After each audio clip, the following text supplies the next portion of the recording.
Hello बच्चों, क्या हाल चाल, कैसे हैं आप लोग? अच्छे हैं तो अच्छे रहिए, स्वस्थ रहिए, पढ़ते रहिए।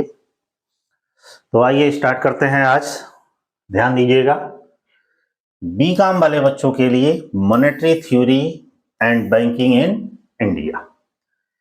ये आपका सेकंड लेक्चर है, अर्थात सेकंड मॉडल पेपर है। इस सेकंड के बाद से अब बीकॉम वालों के लिए लगभग पेपर खत्म हो गया है। तो ये लास्ट लेक्चर है, अब इसके बाद से कोई लेक्चर्स नहीं जाएगा। ये दोनों monetary theory banking in India का दोनों लेक्चर एक साथ पढ़िएगा, क्योंकि इसमें से बहुत सारे क्वेश्चंस फर्स्ट पेपर में भी आएंगे और बहुत सारे क्वेश्चंस सेकंड पेपर में। तो दोनों मिलकर 100 क्वेश्चन हो रहे हैं, काफ़ी है आप लोग के लिए। और कंटिन्यू मेहनत करिए, पास हो जाएंगे अच्छे नंबरों से, ठीक ना। कुछ क्वेश्चन इसमें ध्यान दीजिएगा, PYQ तो मैक्सिमम क्वेश्चंस हैं जो आपके एग्जाम के लिए रिलेटेड है, इम्पोर्टेंट है। तो अच्छे से मेहनत करिए, पढ़िए। तो आइए शुरू करते हैं। वीडियो को जल्दी से लाइक कर दीजिए, फ्रेंडों में अपने शेयर भी कर दीजिए। चलिए शुरू करते हैं।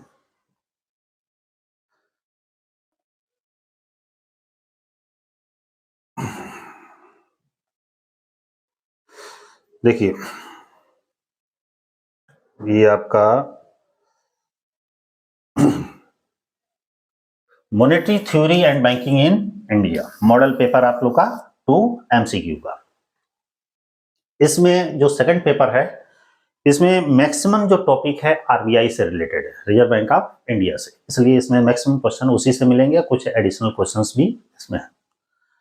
शुरू करते हैं कि भारतीय रिजर्व बैंक का प्रधान कार्यालय, मतलब RBI का पूछा जा रहा है कि हेड ऑफिस कहाँ पे है। सभी लोग जानते हैं भाई, एक ही जगह है, ये है मुंबई में, ठीक है। बहुत सिंपल क्वेश्चन है। नेक्स्ट क्वेश्चन पूछा जा रहा है कि भारतीय रिजर्व बैंक के गवर्नर और डिप्टी गवर्नर की नियुक्ति कौन करता है। ऑप्शन क्या है?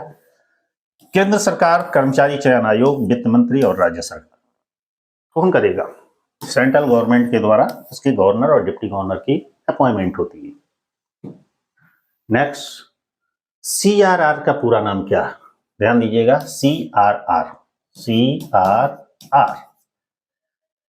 नगद आरक्षित अनुपात, वर्तमान राशि, रिपोर्ट की समीक्षा दर, क्रेडिट रेटिंग रिकॉर्ड। क्या होता है? Cash reserve ratio, option number 1। Next क्या है? केंद्रीय बैंक के कार्य हैं, RBI के कौन कौन से काम है? ध्यान दीजिएगा, नोट का निर्गमन करना, ये तो काम है, ये है। साख पर नियंत्रण करना, ये भी काम है। विदेशी विनिमय कोषों का संरक्षक, ये भी करता है। उपयुक्त सभी, अर्थात ये सारे काम RBI के। नेक्स्ट क्वेश्चन, ये कैसे कट गया जी? चलिए, यहाँ क्वेश्चन लिखा है कि 1 रुपए के नोट पर किसके सिग्नेचर्स होते हैं? किसके होते हैं? ध्यान दीजिएगा, ऑप्शन में क्या है? RBI के गवर्नर, प्रधानमंत्री, फाइनेंस मिनिस्टर और फाइनेंस सेक्रेटरी। किसके होते हैं? वित्त सचिव के होते हैं, ऑप्शन नंबर C। यहाँ थोड़ा समझिएगा, एक होता है 1 रुपये का नोट, और इसके बाद से होता है 2 रुपये से लेकर 500 तक, 500 है। जो इन नोटों पे होता है, 2 से लेकर जो 500 तक के नोट बने हैं, इस पे जो होता है एक RBI के गवर्नर का, ठीक है ना, सिग्नेचर होता है। और जो 1 रुपये का होता है, वो भारत सरकार, जो हमारे इंडिया गवर्नमेंट है, ठीक ना, का जो वित्त सचिव होगा, उसके सिग्नेचर्स होंगे, ठीक है। ये ध्यान रखिएगा, अक्सर लोग जल्दीबाजी में क्वेश्चन ये गलत कर देते हैं। कौन सी एजेंसी NBFC को नियंत्रित और पर्यवेक्षित करती है? ठीक ना, national board of finance corporation. बताइए, वित्त मंत्रालय, CBI, भारतीय रिजर्व बैंक और संबंधित राज्य सरकार। कौन सी एजेंसी है जो NBFC को कंट्रोल करती है या उसका सुपरविजन करती है? सोच के बताइए, इन चारों ऑप्शनों में से कौन सा ऑप्शन सही होगा? RBI करती है, ऑप्शन नंबर C। अगला क्वेश्चन लिखा है, निम्नलिखित में से कौन सा कथन सही है? स्टेटमेंट पूछ रहा है कौन सा सही है। NBFC के पास बैंकिंग लाइसेंस नहीं है। NBFC बैंकों की तरह डिमांड ड्राफ्ट जारी कर सकते हैं। ये 2 ऑप्शंस है, पूछ रहा है पहला सही है कि दूसरा सही है, कि ए भी दोनों सही है कि कोई नहीं सही है? 7 नंबर क्वेश्चन का जल्दी से बताइए कौन सा सही है? केवल ए सही है। क्यों? एनबीएफसी के पास बैंकिंग लाइसेंस नहीं होती। अगला, निम्नलिखित में से किस शब्द का प्रयोग मौद्रिक नीति में नहीं किया जाता? मतलब मॉनेटरी पॉलिसी में कर रहा है, मॉनेटरी पॉलिसी के लिए किस शब्द का प्रयोग नहीं किया जाता? बैंक रेट, विनियोग शेयर, नगद आरक्षित अनुपात और रेपो रेट। बताइए चारों में से मॉनेटरी पॉलिसी के लिए नहीं किया जाता। सीधे से दिख रहा है विनियोग रेट, क्योंकि इसका माने बैंक रेट, रेपो रेट और सीआरआर, ये तो आपके रिजर्व बैंक की साख नियंत्रण की विधियां। अगला क्या है? रुपए का चिन्ह जो ऐसे है ना, ये जो चिन्ह है किसने दिया था? राजीव शुक्ला, उदय कुमार, वेंकट सुब्रमण्यम, सीवी मुखर्जी। ये उदय कुमार एक थे IITian, इन्होंने रुपए का सिंबल दिया था। अगला क्या है कि बैंकिंग प्रणाली को मजबूत करने के लिए भारत सरकार ने श्री एम नरसिम्हा की अध्यक्षता में एक समिति का गठन किया। पूछ रहा है कब किया? मतलब कि बैंकिंग संरचना या बैंकिंग प्रणाली को मजबूत करने के लिए भारत सरकार ने श्री एम नरसिम्हा की अध्यक्षता में एक कमेटी गठित की। पूछ रहा है उस कमेटी को कब गठित किया? यहाँ पे एक और क्वेश्चन पूछ सकता है कि बैंकिंग संरचना में सुधार या बैंकिंग प्रणाली में सुधार के लिए कौन सी कमेटी गठित की गई? तो नरसिम्हम समिति गठित की गई। लेकिन यहाँ ये पूछ रहा है कि नरसिम्हम समिति कब गठित की गई? मई 2006, दिसंबर 1997, अप्रैल 1998, सितंबर 2005। सोच के बताइए कब किया गया था? दिसंबर 1997 में। नेक्स्ट क्वेश्चन कि आरबीआई नोट निर्गमन हेतु कौन सी प्रणाली अपनाती है? बहुत ही अच्छा क्वेश्चन है कि रिजर्व बैंक जो नोट छापती है वो कह रहा है कि कौन सा मेथड अपनाती है, अनुपातिक कोष प्रणाली या न्यूनतम कोष प्रणाली, कि दोनों में से कोई नहीं। भाई वो न्यूनतम कोष प्रणाली अपनाती है, ऑप्शन नंबर बी। अगला, निजी क्षेत्र के माने प्राइवेट सेक्टर के बैंक स्थापित करने हेतु कितनी पूंजी की आवश्यकता होती है? भाई ये कैपिटल जो है प्राइवेट सेक्टर का बैंक खोलने के लिए समय समय पर चेंज होता रहता है, लेकिन जो इस समय है ये 500 करोड़ रुपए कम से कम मिनिमम उसके पास होना चाहिए। यहां पूछ रहा है कि भारतीय रिजर्व बैंक माने आरबीआई के पहले गवर्नर कौन थे? भारतीय मूल के माने भारत के सीडी देशमुख, सी रंग राजगोपालाचारी और ऑसबॉर्न स्मिथ, एलके झा। तो भारतीय मूल के थे सीडी देशमुख थे, ऑप्शन नंबर ए से। नेक्स्ट क्वेश्चन है, ये भी कट गया है आधा। आरबीआई अधिनियम किस वर्ष पारित किया गया था? रिजर्व बैंक एक्ट कब पारित किया गया था? 1955, 1969। ये दोनों ऑप्शंस गलत हैं। अब देखते हैं अगला ऑप्शन क्या है भाई, 1934 और 1921। तो 1934 में आरबीआई एक्ट पारित किया गया था, जो हिंटरलैंड कमीशन की सिफारिश पर गठित किया गया था। भारत के केंद्रीय बैंक का क्या नाम है? भारत का केंद्रीय बैंक को ही रिजर्व बैंक ऑफ इंडिया कहा जाता है। इसी को भारत का केंद्रीय बैंक, जो सभी बैंकों पर कंट्रोल करता है, इसलिए केंद्रीय बैंक इसको कहा जाता है। नेक्स्ट है, केंद्रीय बैंक की सीमाएं क्या है? माने केंद्रीय बैंक की लिमिटेशंस क्या है, दोष क्या है? अपर्याप्त संसाधन, असंगठित मुद्रा बाजार, साख के विभिन्न प्रकार, उपयोग सभी। केंद्रीय बैंक की ये सारी सीमाएं हैं, ठीक ना? Option number D. नेक्स्ट कह रहा है कि भारत में धन की ये संचालन को कौन नियंत्रित करता है? भारत में जो धन के जो संचालन को कौन कंट्रोल करता है? एसबीआई, आरबीआई, नाबार्ड और कॉमर्शियल बैंक। सोच के बताइए कौन करता है? बहुत ही सिंपल क्वेश्चन है। मनी को कौन कंट्रोल करता है? आरबीआई। नेक्स्ट है, भारत में सर्वोच्च बैंकिंग संस्था का क्या नाम है? सबसे टॉपेस्ट बैंकिंग इंस्टीट्यूट कौन है? आरबीआई, क्योंकि सभी बैंकों पर कंट्रोल करता है, ऑप्शन नंबर ई। फिर लिखा है कि भारतीय रिजर्व बैंक ऑफ इंडिया की स्थापना हुई थी, मतलब आरबीआई की पूछ रहा है कि स्थापना कब की गई थी? अप्रैल 1935 में स्टैब्लिश हुआ था, 1949 में इसका राष्ट्रीयकरण किया गया था। अगला है, पूछा जा रहा है कि भारत को, इंडिया को अंतर्राष्ट्रीय मुद्रा कोष का मेंबर कब बनाया गया? इंडिया को अंतर्राष्ट्रीय मुद्रा कोष या वर्ल्ड बैंक का मेंबर कब बनाया गया? 1900, वो दोनों अलग अलग संस्थाएं हैं, 1934, 1935, 1947, 1949। तो भाई 1947 में 47 में बनाया गया, तो चूंकि ऑप्शन वो नहीं है। अगला, भारतीय रिजर्व बैंक का राष्ट्रीयकरण कब हुआ? अभी पीछे मैंने बताया था। इसका नेशनलाइजेशन कब हुआ? तो 1949 में हुआ था। Option number C. आसान आसान क्वेश्चन है, ऐसे ही क्वेश्चन आएंगे, बहुत कुछ क्वेश्चन बस हार्ड रहेंगे। कौन सा कथन रेपो रेट दर में वृद्धि के प्रभाव को सटीक तस्वीर देता है? मतलब कह रहा है कि नीचे स्टेटमेंट कुछ दे रहा है, रेपो रेट में वृद्धि के प्रभाव को कौन सही उत्तर है? देश में पैसे की आपूर्ति कम हो जाएगी, क्या रेपो रेट है? देश में पैसे की आपूर्ति बढ़ेगी, देश में धन की आपूर्ति शुरू में बढ़ेगी या फिर घटेगी, और देश में मुद्रा की आपूर्ति पर कोई प्रभाव नहीं पड़ेगा। बताइए, रेपो रेट में वृद्धि का क्या प्रभाव पड़ेगा? सपोज करिए कि देश में रेपो रेट, जो हमारा आरबीआई का जो रेपो रेट है उसमें वृद्धि हो रही है, तो उस पर क्या प्रभाव पड़ेगा? ये चारों ऑप्शन में से एक ऑप्शन सही है, और कौन सा ऑप्शन सही है बताइए।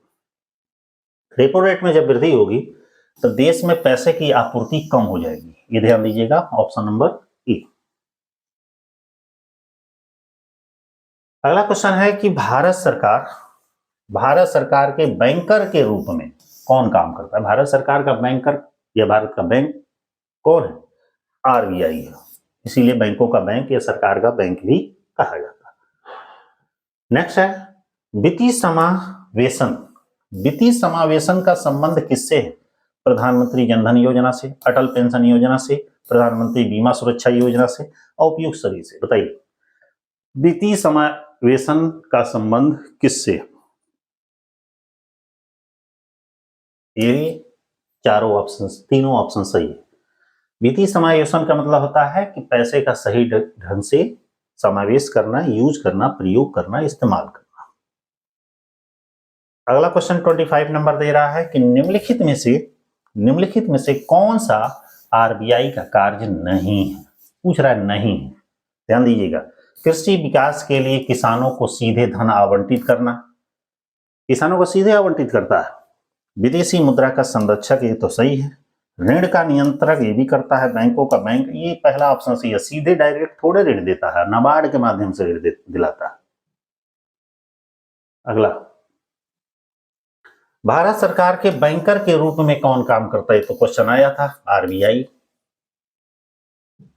अगला है, लिखा है कि रिजर्व बैंक ऑफ इंडिया, भारतीय रिजर्व बैंक के पहले गवर्नर कौन थे? जब 1935 में आरबीआई का गठन हुआ था, तो उस समय पहले गवर्नर कौन थे? इसमें से ऑप्शन में दिया है, नरसिम्हा तो थे नहीं, बाडिया थे नहीं, कि मल्होत्रा थे नहीं, तो बीमा से A B A Smith, option B Smith, option number C, अंग्रेज ये थे। अगला क्वेश्चन है, रेपो रेट का आशय उस दर से है जिस दर पर, रेपो रेट क्या होता है ध्यान से समझिएगा। रेपो रेट किसको कहते हैं?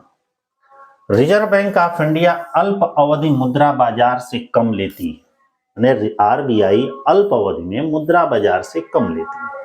बैंक भारतीय रिजर्व बैंक के पास मुद्रा रखते हैं, जो बैंक है भारतीय मुद्रा बैंक के पास कम रख। हाँ भाई, तो पहला क्या, दूसरा क्या था? बैंक भारतीय रिजर्व बैंक के पास मुद्रा रखते हैं। भारतीय रिजर्व बैंक द्वारा विनिमय विपत्रों का भुगतान किया जाता है, भारतीय रिजर्व बैंक द्वारा मुद्रा खरीदी जाती है। पूछा जा रहा है कि रेपो रेट का आशय उस दर से है जिस दर पर क्या होता है। ऑप्शन बताइए कौन सा सही होगा, ध्यान दीजिएगा। ऑप्शन नंबर सी है कि भारतीय रिजर्व बैंक द्वारा विनिमय विपत्रों का भुगतान किया जाता है, जिस दर पर किया जाता है उसी को हम रेपो रेट कहते हैं, विनिमय विपत्रों का भुगतान। अगला है कि आरबीआई का राष्ट्रीयकरण कब किया गया था? ये तो पढ़े ही हैं 1949 में। कभी कभी एग्जाम में रिपीटेड भी क्वेश्चन आ जाते हैं, ये ध्यान दीजिएगा। अगला कह रहा है कि आरबीआई नोट छापता है करेंसी नोट को छोड़कर, सभी प्रकार की करेंसी। पूछ रहा है आरबीआई नोट छापता है, करेंसी नोट जिसको नोट कहते हैं, किस नोट को छोड़कर नोट छापता है? भाई 10 रुपए का तो छापता ही है, 5 रुपए का तो छापता ही है, 1 रुपए को छोड़कर बाकी सारे नोट छापता है, इसलिए ऑप्शन नंबर सी। क्वेश्चन सीधा है मगर घुमा कर दिया। अगला क्वेश्चन क्या है कि आरबीआई का कौन सा विभाग करेंसी नोट जारी करने के लिए जिम्मेदार है? मतलब हो रहा है आरबीआई का कौन सा ये डिपार्टमेंट है जो करेंसी नोट जारी करने के लिए जिम्मेदार है? ऋण विभाग ना भाई ये नहीं है, निर्गमन विभाग हमको लग रहा है यही है, कृषि विभाग ये है ये नहीं है, सलाहकार समिति ये भी नहीं है, ऑप्शन नंबर हमारा होगा बी। अगला क्वेश्चन क्या है? भारतीय रिजर्व बैंक की स्थापना की गई थी, आरबीआई की स्थापना कब की गई थी? ये भी रिपीटेड क्वेश्चन है भाई, ऑप्शन नंबर सी 1 अप्रैल 1935। अगला है आरबीआई के एजेंट के रूप में उन जगहों पर काम करता है जहां आरबीआई नहीं है, उसके एजेंट के रूप में कौन सा बैंक काम करता है? स्टेट बैंक, वित्त मंत्रालय, भारत सरकार, अंतर्राष्ट्रीय मुद्रा कोष। एसबीआई करता है जहां आरबीआई नहीं है। नेक्स्ट है क्वेश्चन कि भारत के बाद से अंतर्राष्ट्रीय मुद्रा कोष का माने भारत किस सन के बाद से अंतर्राष्ट्रीय मुद्रा कोष का सदस्य है, कब से? ऐसा क्वेश्चन है, क्वेश्चन थोड़ा सा टाइपिंग मिस्टेक है कि भारत के बाद से अंतर्राष्ट्रीय मुद्रा कोष का सदस्य है 1934, 1935 और देखते हैं कौन सा है 1947। ये वाला ऑप्शन सही है, ये भी क्वेश्चन आया था 1947 के बाद से अंतर्राष्ट्रीय मुद्रा कोष का मेंबर। अल्पकाल में भारतीय रिजर्व बैंक जिस ब्याज दर पर व्यापारिक बैंकों को उधार देता है उसे क्या कहा जाता है? बहुत ही अच्छा क्वेश्चन है। कह रहा है शॉर्ट टर्म के लिए आरबीआई जिस रेट पर, ठीक है ना, जितने भी कमर्शियल बैंक हैं उनको उधार देता है उसे क्या कहते हैं? ब्याज दर, बैंक दर, उलट रेपो दर, रेपो दर। सोच के बताइए कौन सा क्या कहा जाता है? क्या कहा जाता है? Repo rate.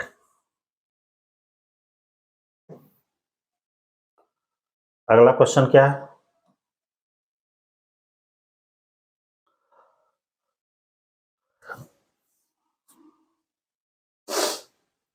बैंकों द्वारा साख सृजन, मान लीजिए जो बैंक है साख का निर्माण करते हैं, साख सृजन माने होता है साख का निर्माण, के बारे में निम्नलिखित में से कौन सा कथन सत्य है? बताइए कौन सा कथन सत्य है?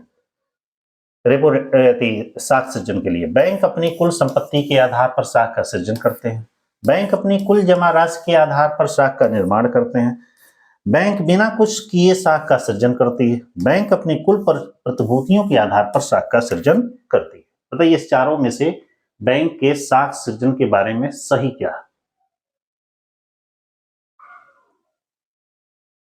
बताइए। जो बैंक होती है उसके पास जितनी भी सिक्योरिटी होती है उस सिक्योरिटी के बेस पर ही साख का निर्माण करती है, ऑप्शन नंबर डी। अगला है कि 37 नंबर कि हमारे देश में पूंजी बाजार को नियंत्रित करने वाली सर्वोच्च संस्था कौन है? मतलब कैपिटल मार्केट को कंट्रोल करने वाली उसका हाईएस्ट ऑर्गेनाइजेशन कौन है? RBI, SEBI, SBI, NSDL. सोच के बताइए कैपिटल मार्केट को कंट्रोल करने वाली सबसे बड़ी संस्था, ध्यान दीजिएगा। सेबी ऐसा है जो पूरे कैपिटल मार्केट को, पूंजी बाजार को कंट्रोल करता है।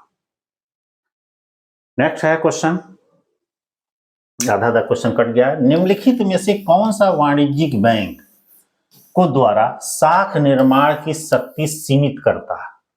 नीचे कुछ ऑप्शन दिए गए हैं, ध्यान से समझिएगा। निम्न में से कौन कॉमर्शियल बैंकों द्वारा साख निर्माण के पावर को कम करता है, सीमित करता है?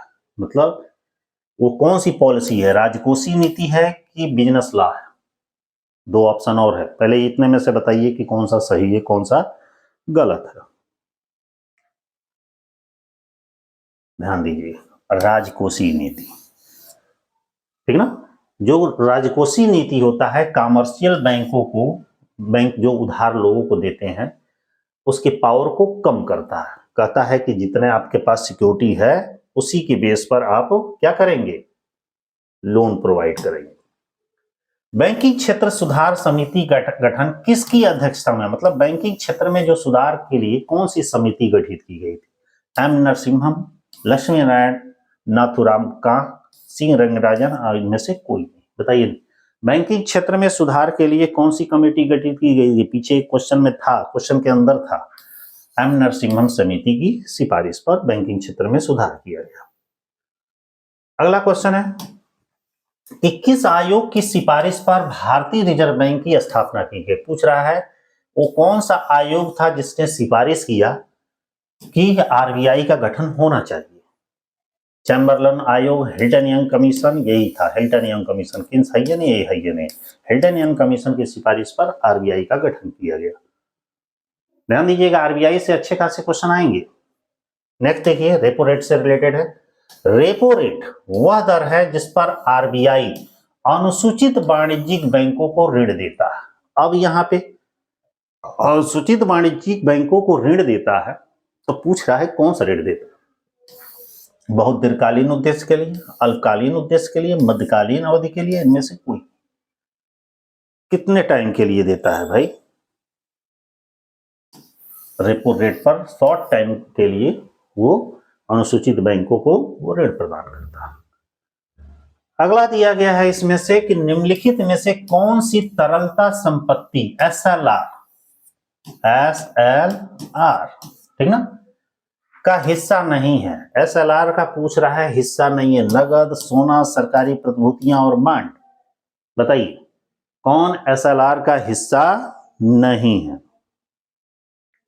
सोच के बताइए। ये तीनों है, बॉन्ड नहीं। Option number T. Next question, इसका भी कट गया है, ध्यान दीजिए, पढ़ लीजिए यहां क्वेश्चन। इनमें से कौन सा ऋण नियंत्रक का मात्रात्मक तरीका है? लोन कंट्रोल करने का आरबीआई का साख नियंत्रण की जो विधियां हैं, ऋण कंट्रोल करने का मात्रात्मक तरीका, गुणात्मक का मात्रात्मक, दो तरीके मेथड थे उस आरबीआई के साख नियंत्रण की। कौन सा तरीका? ध्यान दीजिएगा। बैंक दर, नैतिक उत्तेजना, सीमांत आवश्यकता और ऊपर के सभी। कौन उपाय है मात्रात्मक में? बताइए। पहला ही वाला है बैंक दर। कुछ आप लोग भी किया करिए।